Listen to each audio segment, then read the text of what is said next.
রাজনীতিকদের পর এবার প্রধান উপদেষ্টা ডক্টর মোহাম্মদ ইউনূসের সঙ্গে সংলাপে বসেছেন ধর্মীয় নেতারা। এই মুহূর্তে ফরেন সার্ভিস একাডেমির সামনে আছেন রিপোর্টার নাজমুস সালেহী। সবশেষ খবর জানতে সরাসরি যাচ্ছি তার কাছে।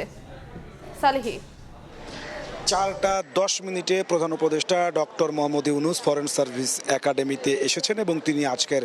সংলাপে যোগ দিয়েছেন। তার আগে বিভিন্ন ধর্মের যারা ধর্মীয় গুরু রয়েছেন, বিভিন্ন ধর্মীয় সংগঠনগুলোর যারা নেতা রয়েছেন, তারা এখানে এসে উপস্থিত হয়েছেন। বিশেষ করে আমরা যেটা জানতে পেরেছি সেটা হচ্ছে যে মহানগর পূজা উদযাপন কমিটি, সার্বজনীন পূজা উদযাপন কমিটি এবং রামকৃষ্ণ মিশনের যিনি প্রধান তিনিও এখানে এসেছেন এবং তাদের কাছ থেকে এখন পর্যন্ত যেটি আমরা ভিতর থেকে জানতে পারছি প্রেস উইংয়ের মাধ্যমে, সেটি হচ্ছে যে প্রধান উপদেষ্টা ডক্টর মোহাম্মদ ইউনূস তিনি তাদের কাছ থেকে শুনছেন যে ভারতে যেইভাবে বাংলাদেশের সাম্প্রদায়িক সম্প্রীতির বিরুদ্ধে যে অপপ্রচার চলছে সেইটির জবাব আসলে বিভিন্ন ধরনের যেই আমাদের যে সম্প্রদায়গুলো রয়েছে তারা আসলে কিভাবে সেই জবাব সেটিকে দেওয়া যায়। শুধুমাত্র ভারতকে জবাব দেওয়া নয়, এটি আন্তর্জাতিক মহলকে আসলে কিভাবে বাংলাদেশ যে একটি শান্তি সম্প্রীতি এবং আমরা সবাই মিলে যেখানে একত্রে বসবাস করছি, আমাদের মধ্যে কোনো ভেদাভেদ নেই এবং আমরা যে অসাম্প্রদায়িক ভাবে এখানে আছি সেই বিষয়টি কিভাবে আন্তর্জাতিক পরিমণ্ডলে তুলে ধরা যায় সেই বিষয়টি নিয়ে তিনি সেখানে আলোকপাত করছেন এবং তিনি সবার কাছ থেকে করণীয় সম্পর্কে জানছেন। পাশাপাশি বাংলাদেশে যে ধরনের সাম্প্রদায়িক উস্কানি ছড়ানোর যে একটি অপপ্রয়াস চলেছে তার আলোকে যে আমাদের বিভিন্ন সম্প্রদায়ের মধ্যে যে একটি টানাপোড়েন তৈরি হয়েছিল সেটিকে কাটিয়ে কিভাবে একটি স্থিতিশীল পর্যায়ে নিয়ে আসা যায় সেটি করণীয় আসলে কি সে বিষয়গুলো নিয়ে তিনি শুনছেন এবং বিভিন্ন ধর্মের যে গুরুরা রয়েছেন বা যারা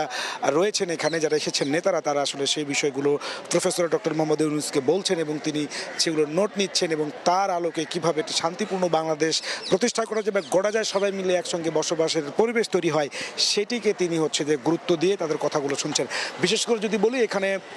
যে হিন্দু ধর্মের যেমন বিভিন্ন নেতারা রয়েছেন, এখানে ইসলাম ধর্মের যারা অনুসারী রয়েছেন তাদের যে বিভিন্ন সংগঠন রয়েছে সেখানকার নেতারাও কিন্তু এখানে আছেন। আমরা দেখেছি হেফাজত ইসলামের নেতাদেরকে দেখেছি। আমরা পাশাপাশি যদি বলি যারা মুসলিম ধর্মের বা অন্যান্য ধর্মের যারা কোনো সংগঠনের নেতা নয় বা যারা রাজনৈতিকভাবে সংযুক্ত নন কিন্তু তারা তাদের সম্প্রদায়ের কাছে তাদের গ্রহণযোগ্যতা রয়েছে, তারা বোদ্ধা, তারা পণ্ডিত অথবা তারা হচ্ছে স্কলার্স, এমন ব্যক্তি ইমেজ সম্পন্ন লোকদেরকেও কিন্তু হচ্ছে আজকে আমন্ত্রণ জানানো হয়েছে। মোট কথা হচ্ছে ভারতে বাংলাদেশ বিরোধীদের সাম্প্রদায়িক সম্প্রীতি নষ্টের যে অপপ্রয়াস চলছে সেগুলোকে আসলে কিভাবে উচিত জবাব দিয়ে বিশ্ব পরিমণ্ডলে বাংলাদেশের সাম্প্রদায়িক সম্প্রীতির যে বার্তা তা ছড়িয়ে দেওয়া যায়, পাশাপাশি দেশে যে বিভিন্ন উস্কানিমূলক কার্যক্রম এবং বিভিন্ন উস্কানির মাধ্যমে বাংলাদেশকে যে অস্থিতিশীল করার অপচেষ্টা চলছে তা কিভাবে রুখে দিয়ে সাম্প্রদায়িক সম্প্রীতির একটি বাংলাদেশ গড়া যায় সেই বিষয়গুলো নিয়ে এখন পর্যন্ত আলোচনা চলছে। বের হয়ে এসে আসলে গণমাধ্যমের মুখোমুখি যখন তারা হবে অথবা প্রধান উপদেষ্টার প্রেস উইং থেকে যখন জানানো হবে তখন আমরা আসলে আলোচ্য সূচির যে বিস্তারিত কোনো সিদ্ধান্ত হলো কিনা, কি উপায়ে সেগুলোকে আসলে রোধ করা যাবে সে বিষয়ে বিস্তারিত আমরা জানতে পারবো। এই ছিল আমার কাছে ফরেন সার্ভিস একাডেমির সামনে থেকে সর্বশেষ। ফরেন সার্ভিস একাডেমির সামনে থেকে সরাসরি যুক্ত হয়েছিলেন সহকর্মী নাজমুস সালেহী।